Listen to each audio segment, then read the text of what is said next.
Dahil sa talamak na bentahan umano ng ipinagbabawal na gamot sa Tala, Caloocan, nasa kote ng mga otoridad ang dalawang pinaghihinalaang tulak sa buy-bust operation kagabi.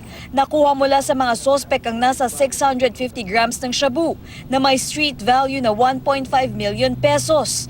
Nakuha rin sa kanila ang dalawang caliber 38 at isang caliber 45 at iba pang drug paraphernalia at pera. Sa ganyang kadami ng droga at saka ganyang kalalakas na kalibre ng baril, talagang notorious, masasabi natin notorious itong mga ito.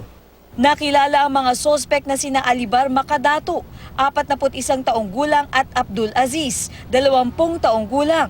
Kwento ni Makadato, 5 buwan na raw siyang nakatira sa lugar ngunit di raw sa kanya ang mga nakuhang ebidensya.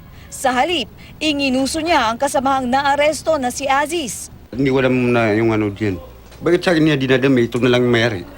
Itinanggi naman ito ni Aziz. Iginiit pa niya na 3 araw pa lamang siyang nakatira sa lugar at di raw niya magagawang gumamit at lalo na ang magbenta ng ipinagbabawal na gamot. Hindi ko pala alam yung kung nagtitinda. Ngayon ko lang nalaman.